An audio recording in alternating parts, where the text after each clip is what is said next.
Very warm welcome from my side to another edition of the MMA EMEA webinar series. Today, in association with ANALYTIC Partners, welcome wherever you sit behind the screen on this planet. We have the topic of global AdTech and Martech trends today, and we gave it a sexy, funky, cool title, which is the Augmented Marketer. What that means, we will dive in the next 25-30 minutes, and I have esteemed guests here on the panel.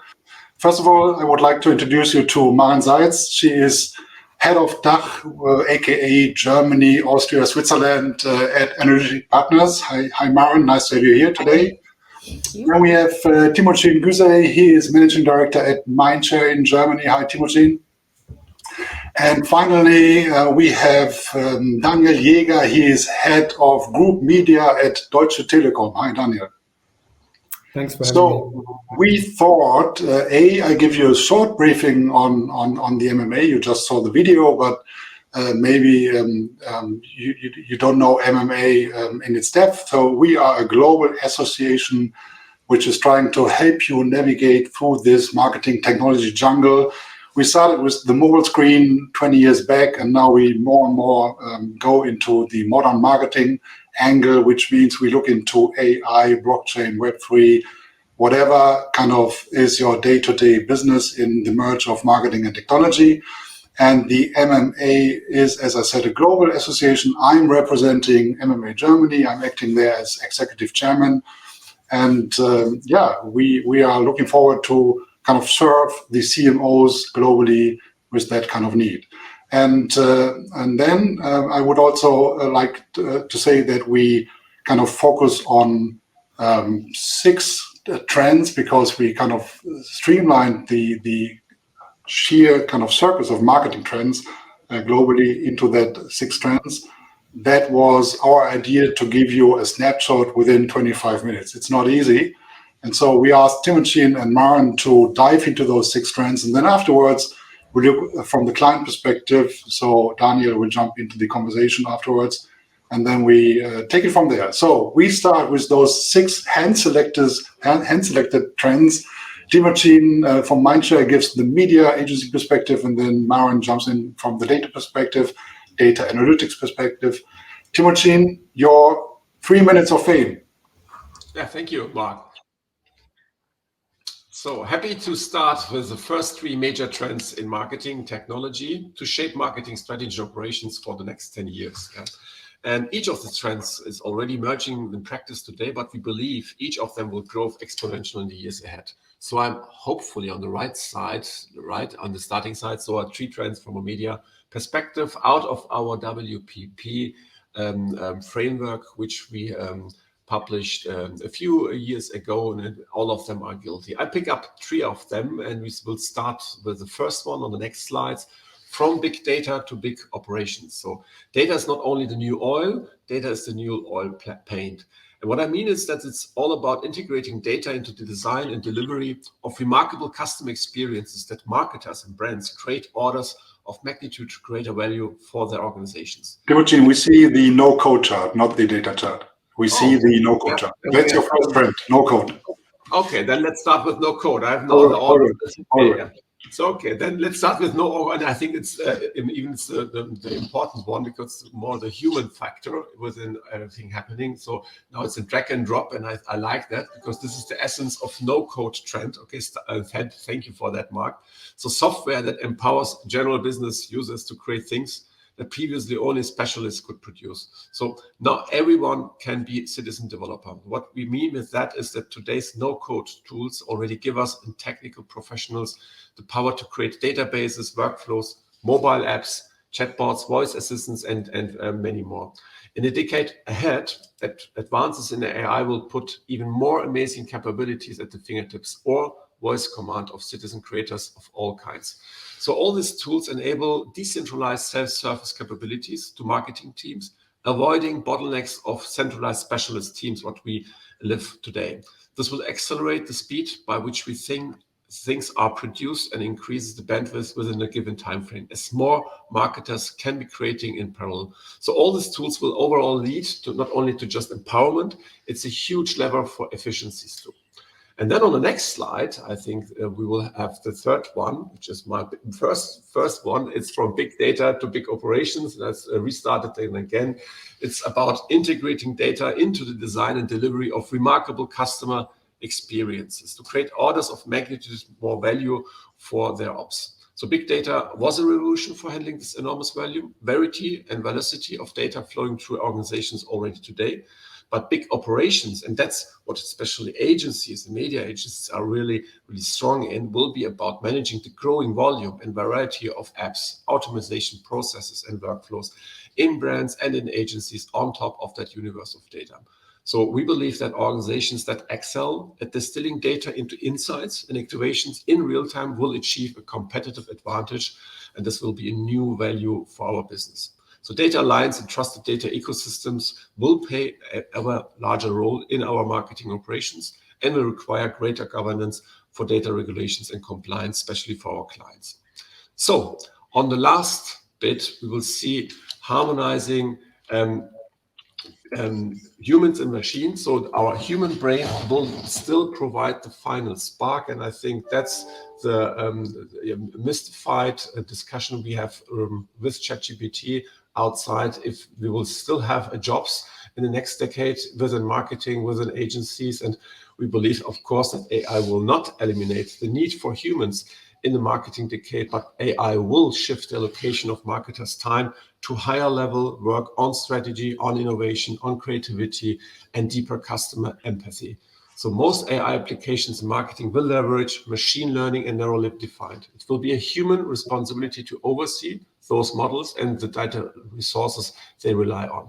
So increasingly, brands and agencies will implement strategies for marketing to machines, engaging with autonomous software agents operating on behalf of customers through data and APIs to support bot commerce. I think the synergy of both will be the magic in future, and happy to discuss with you for the next 20 minutes. Thank you very much. Awesome insights from your WPP global perspective. Thanks for kind of putting that jungle into 3 trends. We kind of discuss it a little bit later. So now another 3 minutes of fame for MAREN. Maybe 4 minutes, MAREN, maybe 5. Yeah. You know me too well, Mark. Okay. So Thank you so much. You have the data analytics head on, yeah? So you bring a different perspective into it. Exactly, a slightly different perspective. So as Mark said, just a reminder, I work for ANALYTIC Partners, and to give you a bit of orientation on what we do and why we talk about this topic is because we do commercial mix modeling, so a bit of a broader, deeper, faster version of marketing mix modeling with a very strong tech focus. And I'm going to take a slightly different angle. So TIMUCIN was more talking from a capability-driven angle on what's going to drive trends, and I'm going to swap that around and talk more from a business needs perspective. So what needs do we see in the market with our clients, and what do they mean for what's going to emerge in Martech? Okay, so if we go to the first trend here, one big overarching theme, and I think we'll all be tired of it, is uncertainty, but it's definitely going to drive the Martech tools that will come out in the market more and more. It's already driving it, but it's going to drive it more. And the first trend, we call that building crystal balls because it's a bit more digestible. So it's about how you can prepare for a future that is increasingly unpredictable. And if you take economic factors and consumer trends and technological developments all together, then in the last 20 years, I think it's fair to say we've never seen such a speed, magnitude, and multitude of change as we see at the moment. So what does that mean for Martech and for tech? So forecasting is just getting incredibly hard. So what that means is we'll see a flood of tools coming to the market that are what we call focused on forward-looking decisioning, so hence the crystal ball here. So to bring that to life a bit, if you work with simulators to optimize your marketing budget, in the past, it was very focused on historical data, very focused on marketing. Now the demand is going to be to integrate many more factors, assumptions on recession and competitor behaviors and consumer behaviors, integrating new channel in the mix, and then running forecasts based on this multitude of factors. So forward-looking decisioning is something to keep in mind, predictive analytics. Okay. If we go to the second trend, thank you. So talking of complexity, the second trend to be aware of is how to be omnipresent in an omnichannel world. So I think omnichannel is not new, but once again, something that keeps evolving. And we had a massive e-commerce growth during Corona, then dropped back after the spike. So I think still about 8 in 10 people work by offline. But it's important to emphasize we're not back to pre-COVID, we're just back to a very steep growth trend. So there's still changing dynamic constantly between on and offline sales, on and offline media channels. And we see a boom of tools that are able to integrate that. So to better reflect that shopper complexity and that shopper reality. And that also comes with challenges in terms of data. And one example here is retail media. So is there sufficient data there? Is there sufficient resource there to even get that data, to be able to measure as well? Plus also the integration of maybe silo tools at the moment that are currently focusing on one or the other channels, but not on an integration of both. And the last trend that we picked out, just to dive into one aspect, so no conference without sustainability, I think we all know, but even here, or especially here, we see things are evolving and maturing. If we take net zero in the UK, and many countries will follow suit, I guess, in the UK, as many of you might know, by 2030, UK firms are required by law to publish and follow a plan to reach net zero. And that then either means that you have to carry the costs for carbon offsetting, or you have to find ways to reduce the emissions produced by your advertising production or your media plans. So what does that mean for Martech is we are already seeing media agencies being selected on criteria like being able to attach granular data to different marketing activities, having carbon calculators for media plans, and then being able to have additional KPIs and simulation tools. So not just optimizing to revenue and profit, but also optimizing to carbon efficiency. So this definitely is a topic that's growing up very fast. And I think we'll see some very interesting developments there over the next year and next 2-3 years, especially. Perfect. Awesome. Thank you very much, Maren. So this was kind of our snapshot on the Martech and AdTech trends put into like 6 big trends. So can we get everyone on stage now, including Daniel and TIMUCIN? And then we loaded Daniel into the system. And TIMUCIN is back. Perfect. So last but not least, I would like to introduce Daniel. As I said, his role is head of media for the group, right? Deutsche Telekom, so a global role. Daniel is here representing a giant as a platform, as a media house, but also as a media spender. And we discussed earlier that he will now take the head of the media spending. So let's assume he is a client of, maybe he is even a client of TIMUCIN. I don't know. Maybe he discloses that afterwards. A client perspective. So if it's Telekom or Bayersdorf or McDonald's or whatever, to survive in that jungle of Martech suppliers, technology-wise, how do you cope with this in your day-to-day life? Actually, let me maybe. Did you give up already?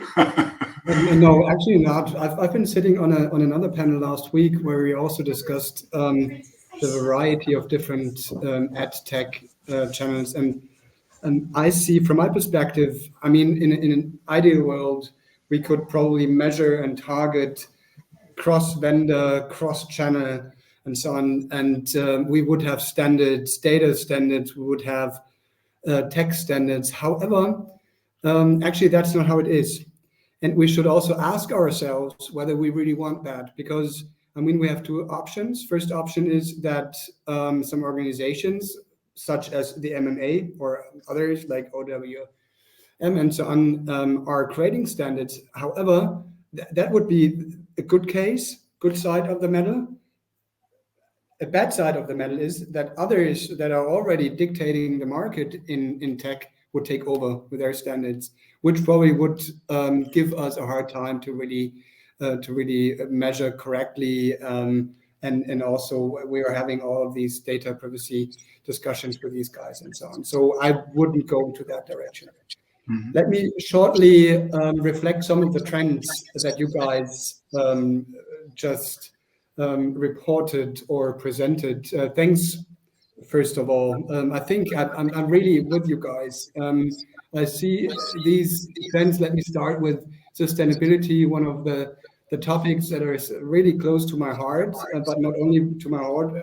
I think it should be close to every larger brand's heart. I can hear myself double. I'm not quite sure whether it's the same for you. Now it's fine. So, okay, we go on mute and you.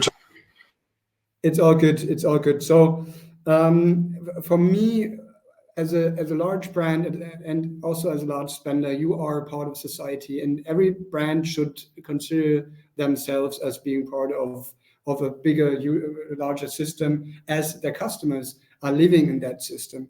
And therefore, we have a specific responsibility towards that system. So sustainability is part of that system. Also, like diversity and other stuff, responsible handling of all of the tools, all of the tech that we are using is part of that. So if we're handling data, what you just said, Maren, is really crucial that we have a specific sustainable thinking about that we're thinking of how we deal with that in front of our customers. That's one thing. Omnichannel, huge trend. And I personally believe in a lot of huge companies currently, the trend goes towards programmatic, also within our market, towards social. However, don't forget all of the other channels. Don't forget the old channels. We can prove that audio is a pretty good channel to target a huge amount of the society. We know that, and it works quite well if you want to transform a message. I'm always thinking of messages, brand messages, and conversion messages, and I'm a huge fan of Les Binet saying that 60% at least of your budget should be going into creating mental availability and also brand preference, so that you have a conversion. Therefore, I think, don't forget the other stuff.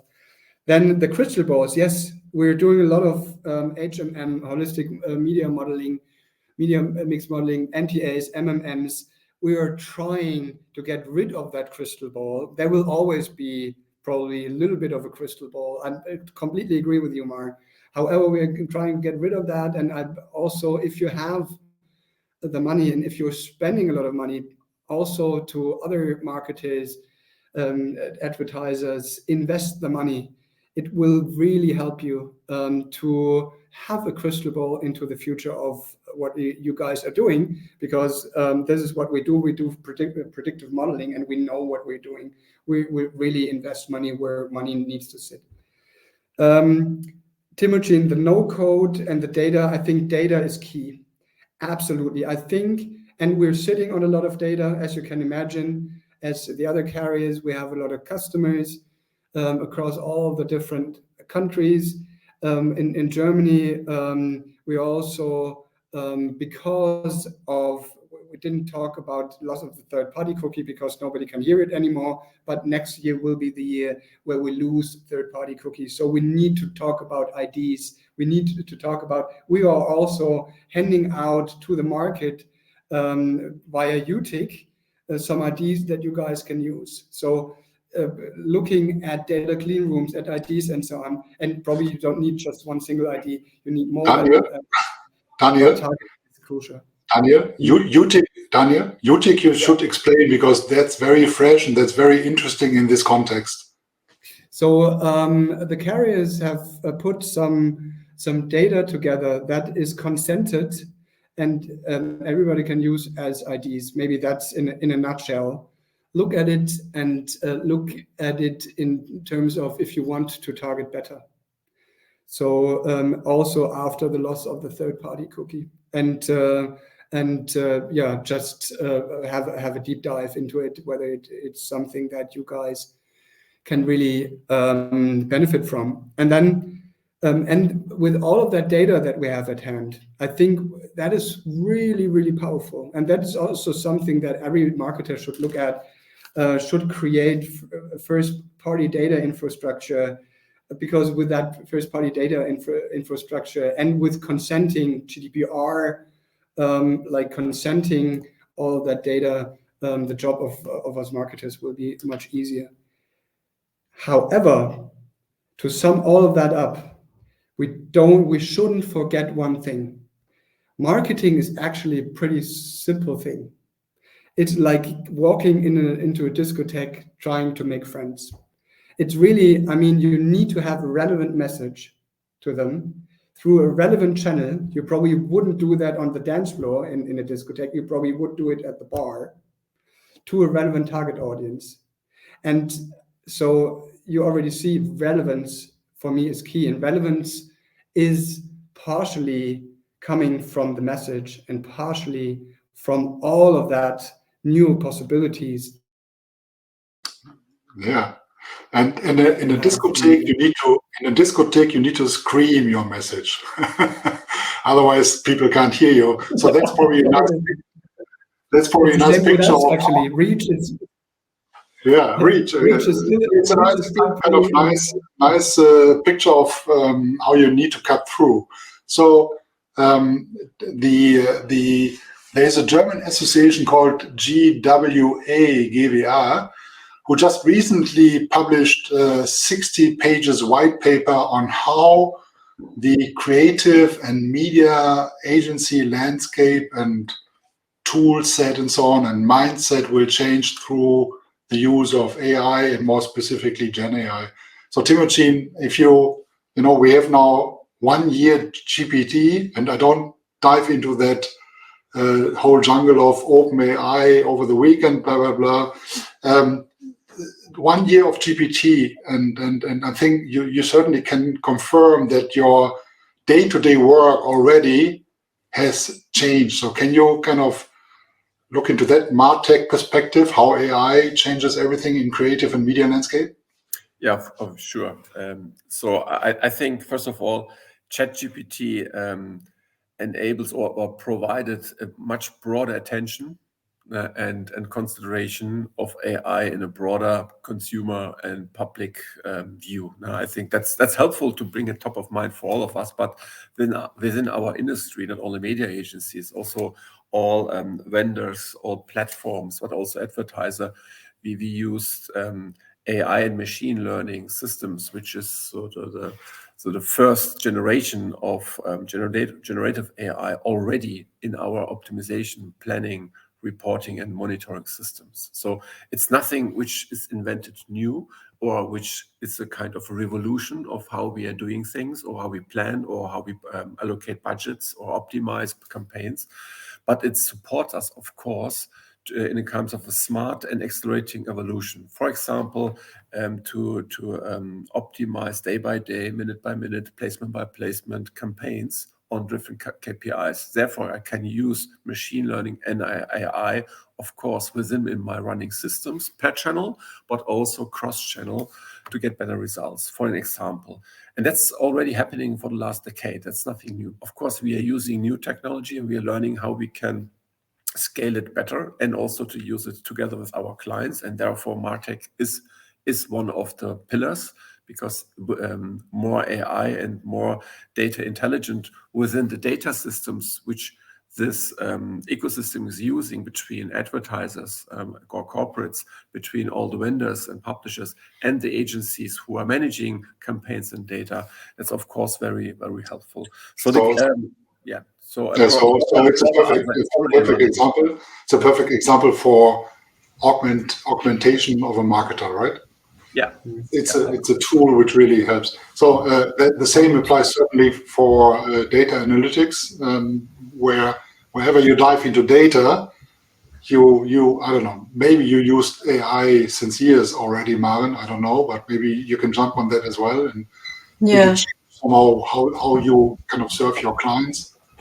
I always find it interesting. I think AI for so many years now has been a trend, but a bit like big data or data deprecation. It's something everybody knows they should know about, but what is it actually again exactly? So now with generative AI, it's the first time I think each of us was able to have something tangible and see it in action and see it work. And that was a bit, I thought it was impressive, but it was also a bit scary how fast these things developed.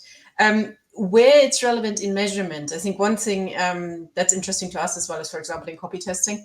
So you could go back and you could use AI to run much faster copy tests and past creatives and then feed that into a model.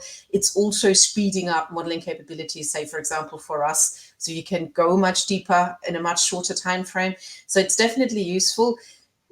I would still say I think it's important to keep an eye on it, but to come back to Daniel's point from before, always starting with strategy is the main thing, and the fundamentals of marketing still don't change. I think sometimes we get so distracted by FOMO, by fear of missing out or not jumping on the bandwagon.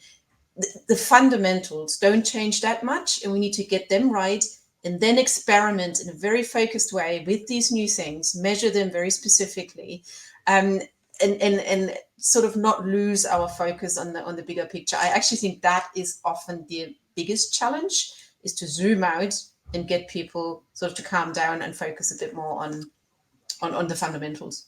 That's probably where Daniel exactly. I couldn't agree more. It's so up on the hype cycle at the moment, AI. Yeah. And I'm actually personally a little bit annoyed by now that everywhere it's just AI. For me, AI is a tool.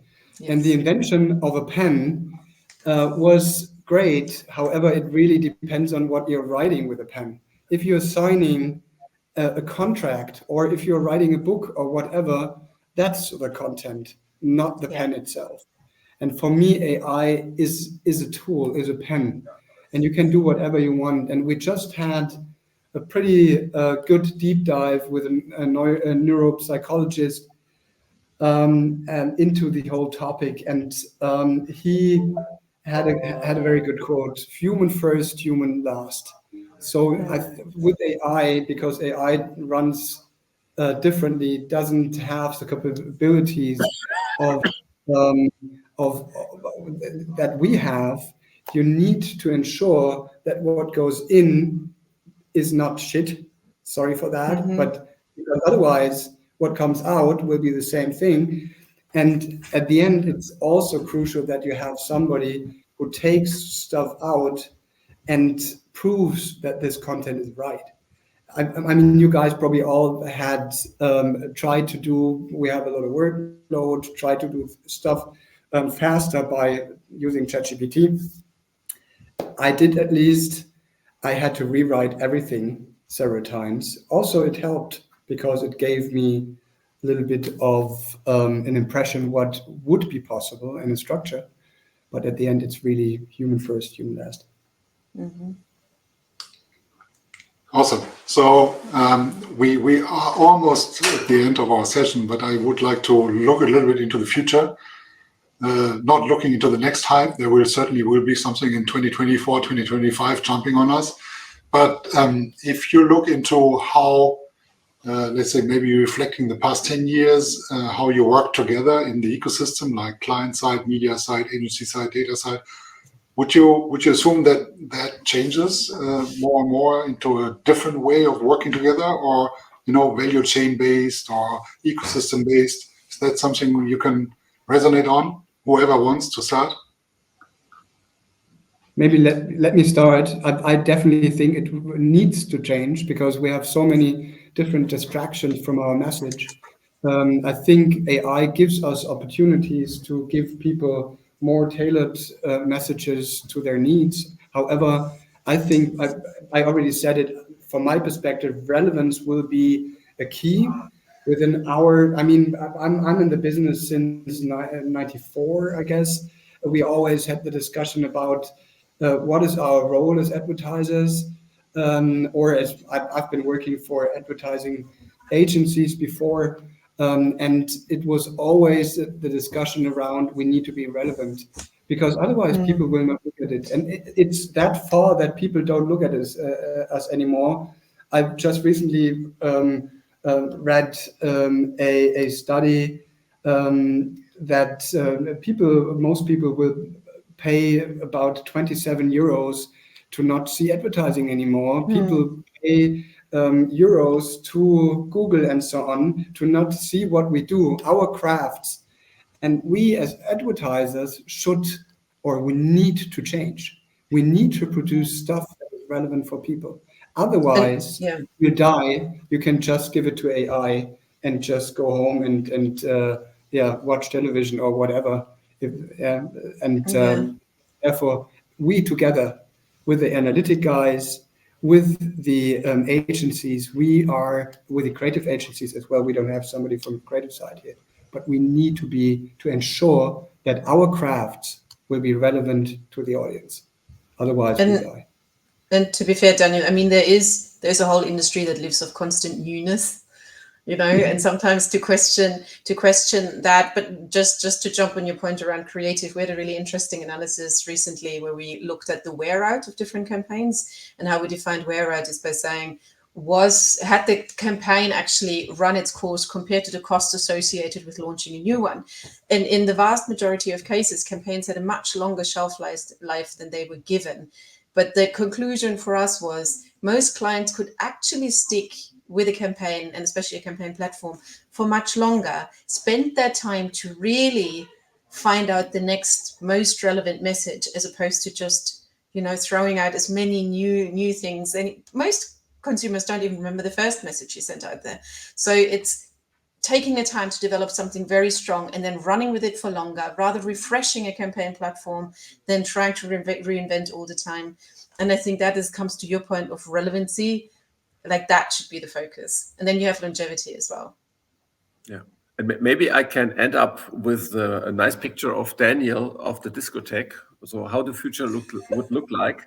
I think we will use to have always more and faster new dance floors, new music types, new bars, new arts and kinds, how to dance and how people connect. But at the time, we have to focus on the most important thing. So what's what we want to target over there?